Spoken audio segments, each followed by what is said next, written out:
everybody.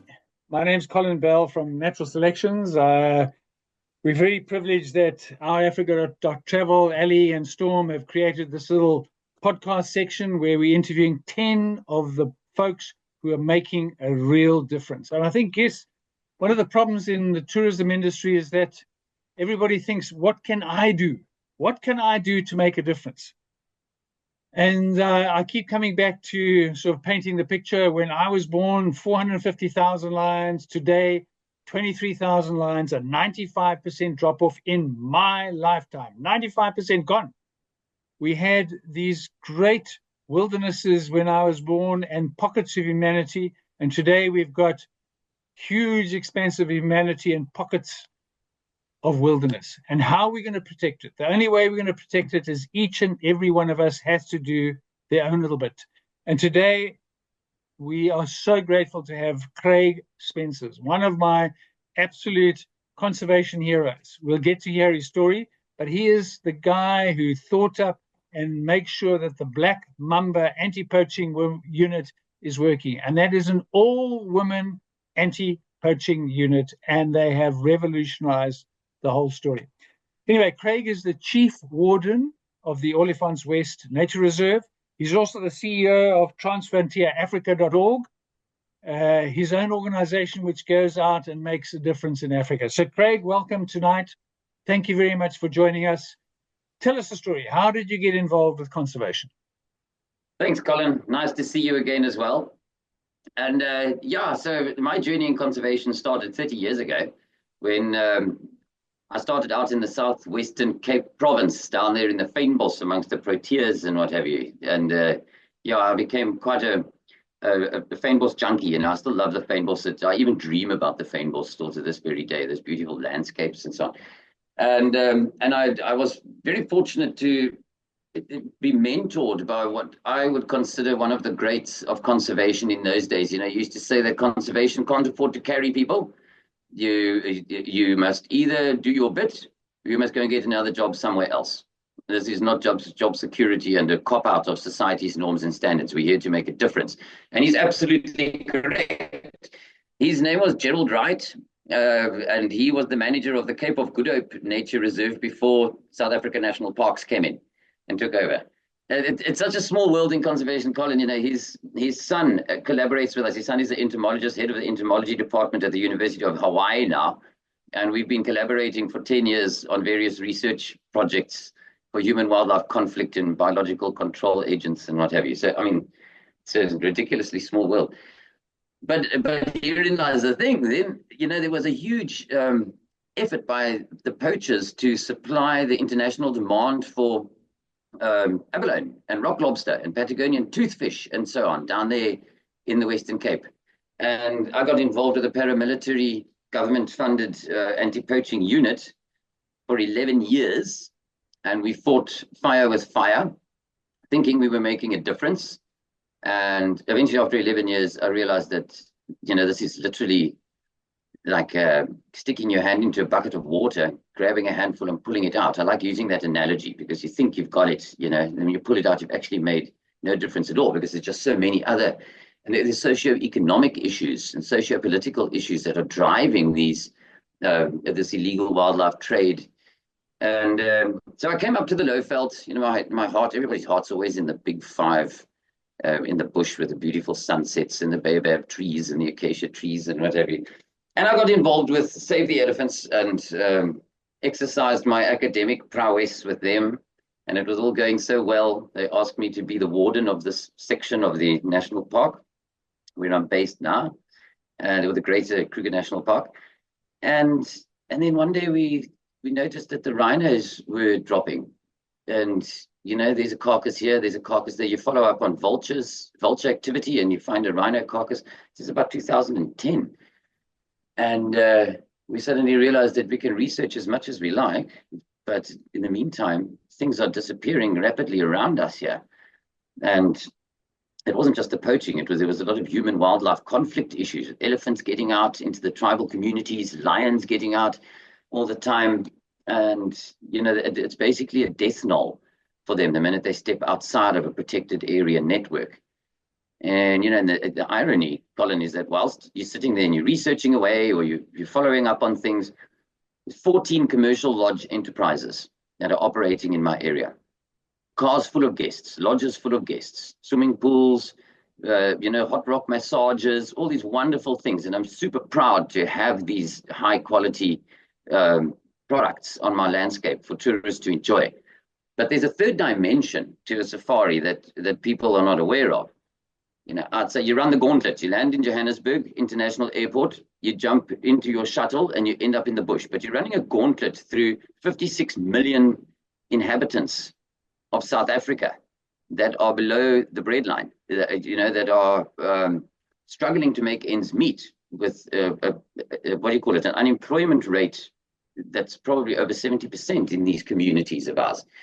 And then you run the gauntlet and you arrive in your fancy lodge and you have your 5-star experience, and then you're back to your country of origin.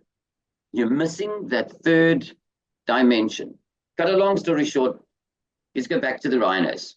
They were dropping like flies. At the same time, we recognized that we had more rhinos in the greater Kruger system than we did elephants. About 22,000 white rhinos and maybe 18,000 elephants. And, that's a little bit frightening.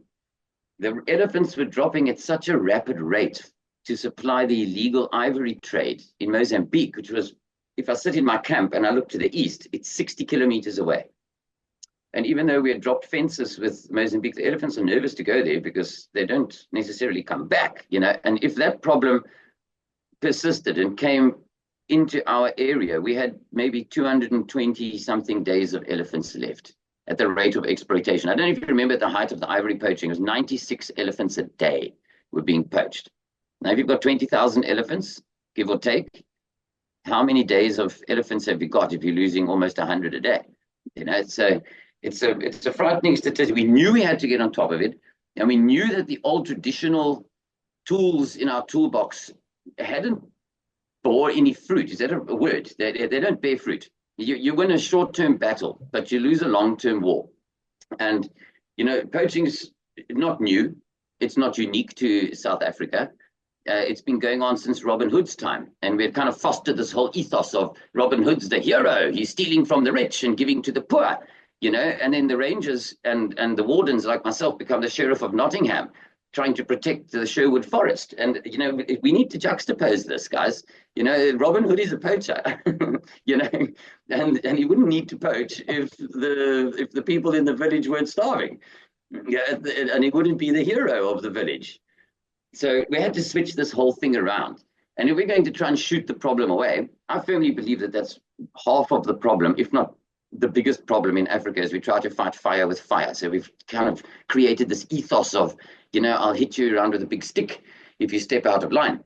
And what has happened since the beginning of formal conservation in South Africa, we've just formed this massive divide. So we've got our protected area networks that are colored in nice and green on the map, and outside is everybody else. And we've invested more and more money into fortification models, with bigger fences, with magnificent technologies on our fences to stop people coming in and out.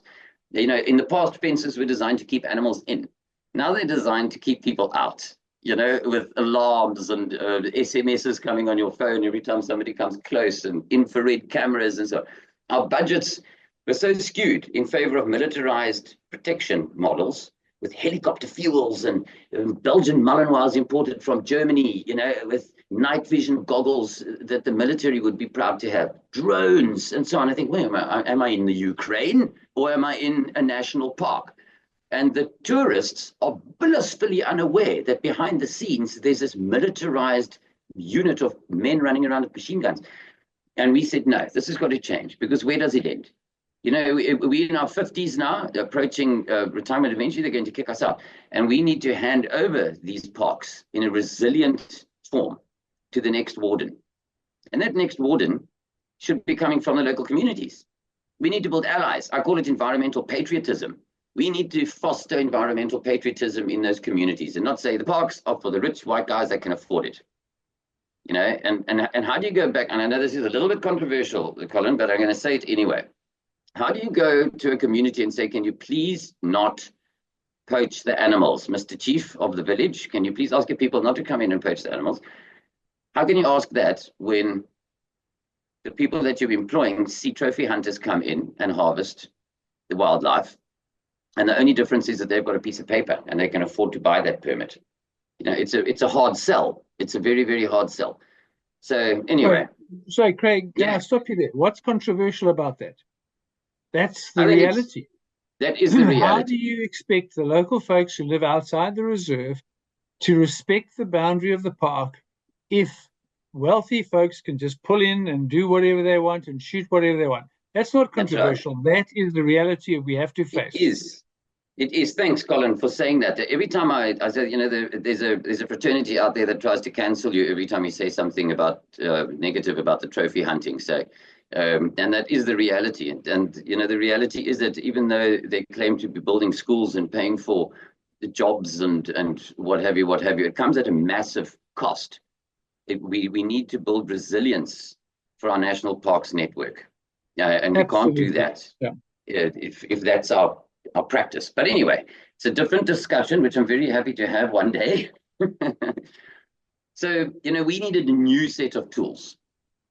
We went and visited the tribal chiefs. It was quite telling for me, by the way, that before I stepped in as the warden, there was a previous warden, obviously, and he didn't know the names of the villages.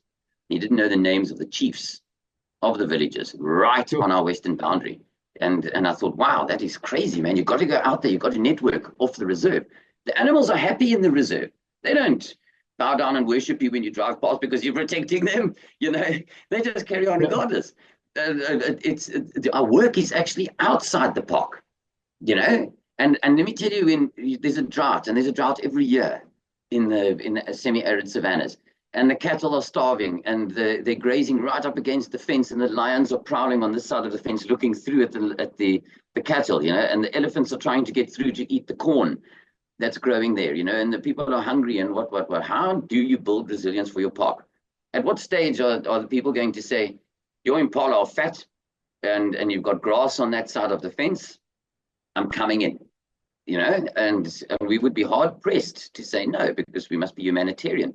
It's an interesting thing that I learned from interacting with the villagers is we should never fall into the trap of placing the life of an animal above the life of a human being, because we get accused of that all the time. They say, you're literally going to shoot at me if I go and set a trap to catch an animal. It's anthropologically, it doesn't make sense that you would place, because it just shows the disparity in our value systems, Colin, that we value a warthog or an impala above the life of another human being. So we've got to try and find a middle ground that says, hey, man, the life of that animal is valuable for so many reasons, and it's providing so many jobs. It's more valuable alive than it is dead. That's Absolutely. The ethos. That's the key. And the tourism industry carries a massive burden there, because they are employing and upskilling more people than the actual park itself is. The park's authorities carry a few rangers and some office ladies and what have you, but it's the lodges that have everybody from maintenance and repair people, to skilled gardeners and chefs and what have you. It's huge. And in a big lodge, you'll have about 3.5 staff members per bed night. Now that's seriously significant, but we're still not providing that third dimension to a tourist visit to the area, that they actually recognize this. And I think there's a huge burden on the tourism industry to select for those lodges that are making the sacrifices, that are following an ethical code with a proper moral compass. It's got to favor those lodges, because there's too many flash in the pan, unethical game drives are being conducted. They operate on a landscape where trophy hunting still persists. They have no social responsibility projects. Their sewage is just going straight back. Money. And do we want a hotel in the bush, or do we want an actual safari lodge in the bush? That provides for that, and you can, with a clear conscience, put your money down and say, I'm going on holiday. We need tourism. Colin, this is the only way that these parks and these protected area networks are going to survive, is through tourism. Sorry about ethical, nurturing tourism. Yeah. So Craig, you were touching on the chief, and I'm fascinated because where I'm hearing from you is you kind of, the chief and the traditional leadership outside the park was separated. How did you start to make the connection? Yeah, so he was, we didn't even know the tribal customs. So when I went into to see the chief in his palace, and it's very monarchical, and I wasn't dressed appropriately, and I didn't greet him appropriately. So I fell foul of the chief right in the beginning. So I had to go and get schooled into how to approach the royal family. And he sat down and he said, if you look over into your into your national park, says that's where we had our circumcision ceremonies up on that hill. Said I was circumcised on that hill up there, and so was my father, so was my forefather, blah blah blah, and yet I'm not allowed to go in anymore. It's such a disparity. He said I'm not going to ask my people not to go into your park and poach when you've got people coming in and out all the time with the head of a this and biltong, which is the dried meat from other animals that have been shot and so on. He says, how can I tell my people not to go in there? He said, I'm just going to say, hands off.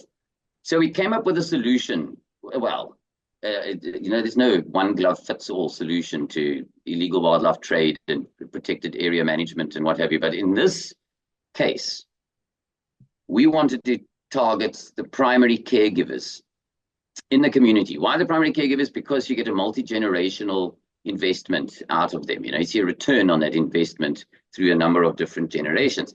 And who are they? They're the young women. Okay, that's our biggest resource in Africa. It's not the diamonds and the gold and the coal and what have you, man. It's the young women that are working around the clock to keep that village functional and those family units functional. So, and the chief said, nah, the women will never survive the training. And I almost believed him. He said, the training is really hard and, you've got to work in the bush and carry heavy things around in 46 degrees Celsius and so on. And whilst he's telling me why he doesn't think the woman would do the job, I said, look out the window, buddy, okay? There, I just watched that woman. She's on her second trip down to the river, man. She had 20 liters of water on her head, a baby on her back. She's pushing a wheelbarrow full of freaking whatever firewood. She's got something under this arm, a bag of grain under that arm. It's 40-something degrees Celsius outside, and she hasn't even got proper shoes on.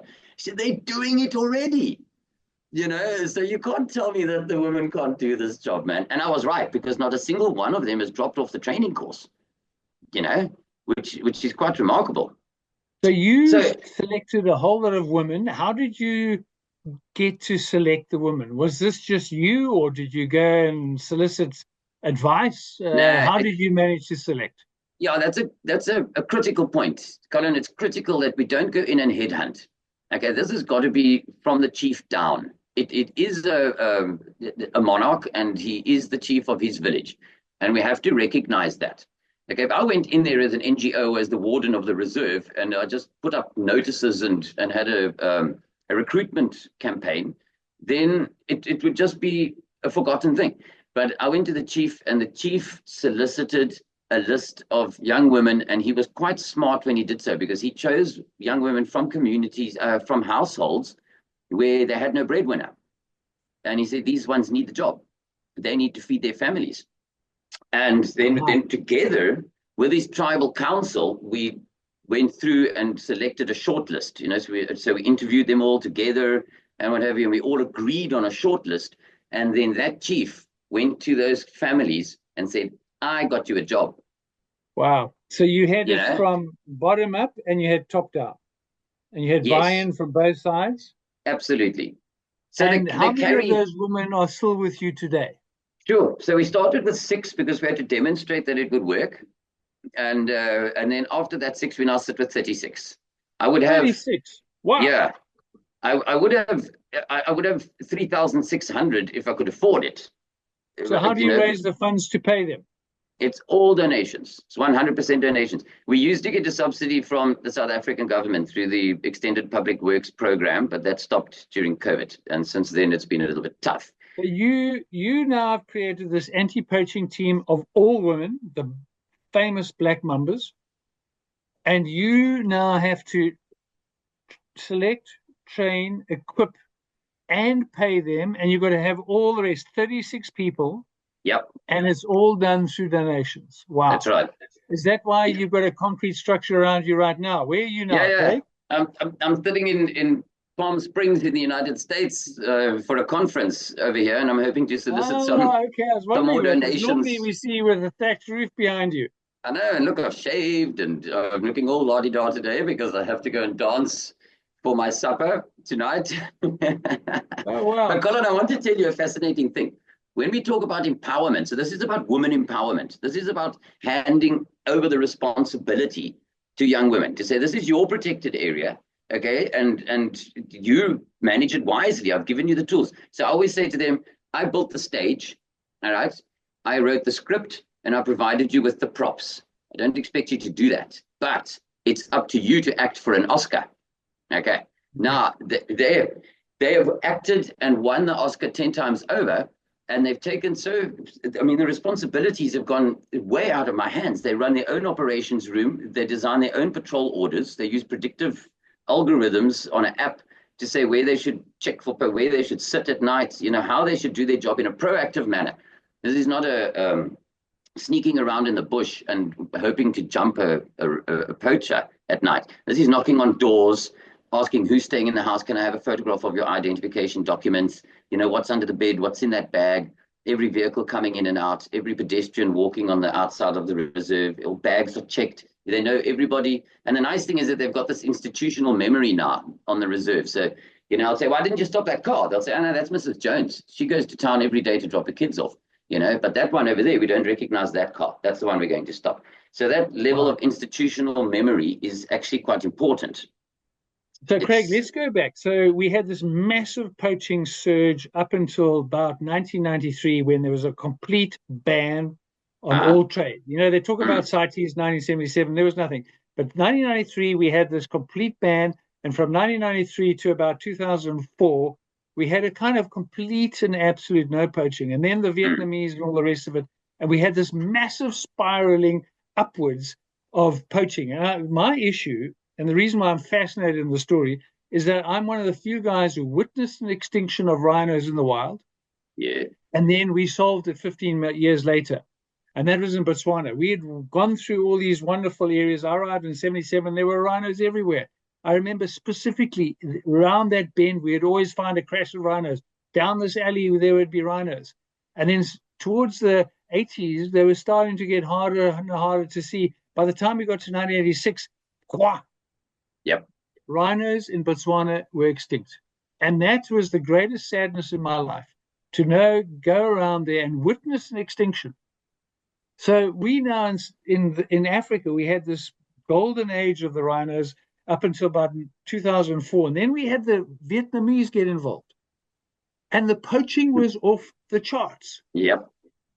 Your area was being poached to smithereens. How did you, okay, this is confidential information, but let's talk about it. You went from poaching way up there with a hugely militaristic thing. How many rhinos have you had poached in your area since you've been there? Since you've had the Black Mambas doing the stuff. Is that confidential information or can we disclose it? No, we can disclose it. Thanks, Colin. I want to qualify quickly by just going back to what you said, and then I'll answer your question. The sad thing, and we are conservationists, and that's what makes our heart bleed, okay? And those old rubbing posts and those old middens that you could go past everything, they were shiny because the rhinos had kept them shiny. The middens were kicked up and piles of dung, and they started disappearing, because the rhinos weren't maintaining them. It is heartbreaking, man. But anyway, that's anecdotal. The other thing I wanted to mention is that you've got to remember when you're recruiting out of a local community, those are the same people, their children are going to the same schools as the poachers' children. They're shopping in the same shops. They're using the same public transport, whatever it might be. So you've got to be really, really cautious about how you approach this and taking people out of a community and training them up. You're throwing them to the wolves. You saw what happened to Anton Mzimba. I had a heavy-handed, militarized approach to protect my patch of Africa. In those days, I was the head warden of a much bigger section, and it was fully militarized. And we spent millions every year on chopper fuel and machine gun bullets and so on. And guess what? We were losing 3.5 rhinos a night. And it was hand over fist. We couldn't keep up with the with the autopsies, and I felt like, and I still do feel like it's my biggest failure in my career as a conservationist, is despite, the strongest correlation was the more money I spent, the more rhinos I lost. Wow. It's crazy. So that means you're putting the money in the wrong place. And if you think that you get one victory because you get a conviction in court, you look back at all the carcasses and you realize, but that 56 rhinos died before I could get one conviction in court, and it cost millions. So that's surely a failed model in that, under that set of circumstances. We needed to invest in a different way. So how come the women are so successful? I mean, I'm going to be shot down for saying that. I mean, women are the actual, as you said, the backbone of communities. They are the absolute moral fiber. We know clearly when the woman gets money, then the literacy levels goes up. But why such a big turnaround? If you look at all the work that has been done in criminology and so on, first of all, women diffuse conflict situations. They're also not driven by ego. So, and so they're not interested in the cool factor of a cool 4x4 with gadgets all over it, and if they have disposable income, they're not going to buy spotlights and gas bottles and things to make their 4x4 look sexier. They're going to invest that into the home and into their kids and put them in the right schools and what have you. If you want to stop poverty and overpopulation and all that sort of thing, put the decision-making capacity in the hands of the women. They're already running the households, and then it's their decision if they want to have another child, or if they'd rather nurture the ones that they've got already. For example, they are also, and you touched on it now, it's so important that because they spend the majority of their time with the kids, the fathers are a bit aloof in the parental role. So 75-80% of the child's upbringing is through the women, either the sisters or the mother or the grandmother. So that moral compass that those women hold is the moral compass that the children end up going into the world with. And that's why we wanted to target the young women. Invest in the women, you solve all these problems. It's not a quick fix. Okay, it's going to take a generation or two, and we can short circuit that lag period for sure. And we short circuit it best by employing the young women. Eventually, they're going to retire and sit at home, and then their responsibility is to look after the children of their children. So we're going from literacy, we're going from the backbone of society all the way through to rhino security. I mean, that's an extraordinary story. They take it seriously. They also have observational skills, and they actually care. So a nice example is, whilst I've been sitting here, we had a bit of rain, so all the tortoises come out, and they get into trouble under the lower strand on the boundary, the western boundary fence, and because we have a lower strand there to stop lions and things from getting out, and the little tortoises get stuck and they get shocked. Now the armed guards walk past. They don't pay heed, but the mambas take that little tortoise out and then wait for it to see if it's still alive, or they'll put it in the shade and whatever. And they do this absent-mindedly because they actually have a caring, nurturing attitude to everything on this planet. And one of my very first sergeant, Felicia Mogokani, and by the way, my mambas that I recruited 11 years ago are still with me to this very day. It was a career choice for them, and they don't want to screw it up because they're feeding their kids and they're looking after households and what have you in the community. But Felicia said to me one day, with all due respect, sir, we do not want to go back to a village full of orphans and widows. When I said to them, guys, we need to consider arming you people, and they said, with all due respect. So your women are not armed? They're not armed. Not a single rifle, nothing? Nope. And with no militarization, obviously discipline and real fitness and all the rest of it, and they're out and about, but with no militarization. The women have brought poaching from extraordinary catastrophic levels in your area to a big fat zero. And the biggest threat to us, okay, first let me qualify that statement that you made now. Correct, I'm not arming the women. They do have armed backup. So where I used to have only armed guards, almost 50 of them to cover the entire landscape, they're down to 3. So you can never do away with the armed guard component. You will always need that, and rather have it and never need it than need it and never have it. That's what I always say. But they don't get the cherry on the cake. You know, it's because you're going to maybe call them once in a blue moon now, you know. But we've got to come to terms with the fact that the biggest risk to our wildlife, rhinos, was a huge wake-up call for us, Colin. Hey, when you and I watched them disappear off our landscape, and those beautiful rubbing posts disappearing, and so on. But the single biggest threat is I call it a wall of death, snares. These snares that poachers were putting out. And they block every access to a waterhole. So anything, it's indiscriminate. Anything that walks into that thing gets caught. Wild dogs, cheetahs, lions, elephants, the works, getting wiped out for the bushmeat industry. And everybody I wouldn't say turned a blind eye, but it wasn't a priority because we were all so focused on rhino poaching. And when I put the first 6 mambas on the ground, and I said, you must now just explore the landscape to get situational awareness, all right, so that you can figure it out. And they came back and they said, well, you've got poachers living in the bush there. There's a whole poachers camp. And we went to look, and then we found 3 poachers camp living under my nose in my protected area that I'd already been working on for 8 years, and I didn't know about this. And they found these poachers camps, and the meat was hanging like the hanging gardens of Babylon, all around, well concealed so the vultures didn't detect it.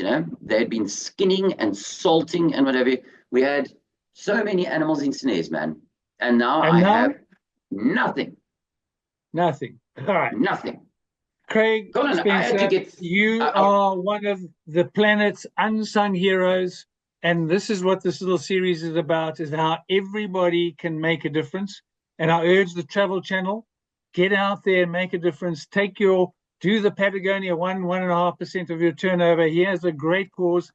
I mean, we worked out the other day, something like $500 will buy something like 5,000 breakfasts for young school kids going to school. Those are the kind of things the Travel Channel has to start contributing. And here's the Black Mambas is one of the most inspirational stories we've got in Africa, and we need to replicate that around. Craig, you're a wonderful hero of mine. Thank you for all you do for the planet, and wish you lots of good fundraising in the States, considering that you have to raise all your own funds. Yeah. Craig Spencer, thank you, Black Mambas, take a bow. We should mention, by the way, before you finish the recording, we should mention that the travel agents need to develop. So it's got to be a consumer-driven industry, I think.